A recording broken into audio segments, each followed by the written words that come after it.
Hello and welcome to Fedmail. Thank you for joining us this week. I hope you and your family members, loved ones, family, and friends are all doing well and are healthy. I want to remind you that Jewish Federation is here to help and support you in any way that you might need related to COVID. Please use the form in the Fedmail page to let us know if you or someone you know is in need of assistance. I also want to remind you that Jewish Federation's annual meeting will be held on September 9th. We've made the decision to hold the meeting this year virtually, but we will be sending a link along in a future edition of Fedmail and in other places.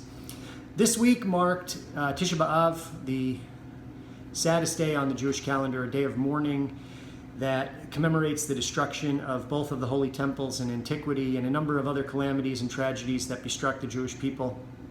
And while, of course, Tisha B'Av is in commemoration or in memorial of the destruction of the temples, it's also a time to remind ourselves of the importance of Jewish community and a renewal of our commitment to one another and our commitment to Jewish peoplehood.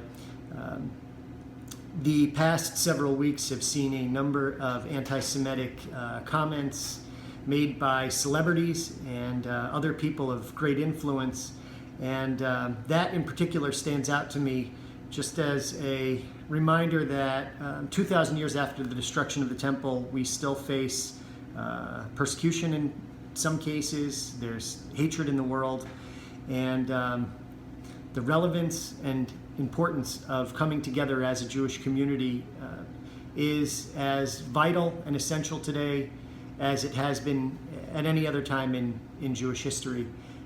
But today, as I've mentioned before in previous editions of Fedmail and other times when I've given remarks, today the difference is we have the resources to ensure our safety and security.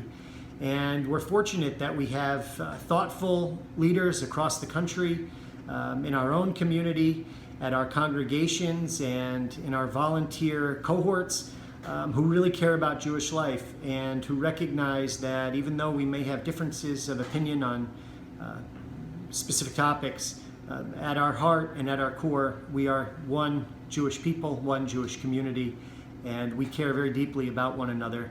And that's the essence of Jewish Federation. So I thank all of the great, generous people in our community who give their time, resources, and donations to ensure that we have a stable, strong Jewish community and that we have the resources needed not only to combat the challenges that we have, but also to help those who are in need.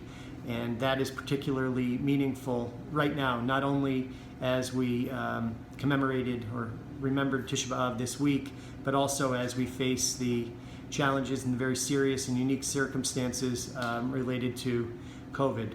So most importantly, each week, I say thank you to all of those who give to the Federation's annual campaign.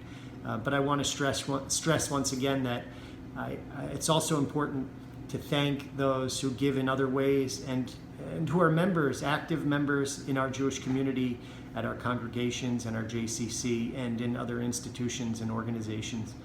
Thank you so very much. You are what helps to make this such a great Jewish community.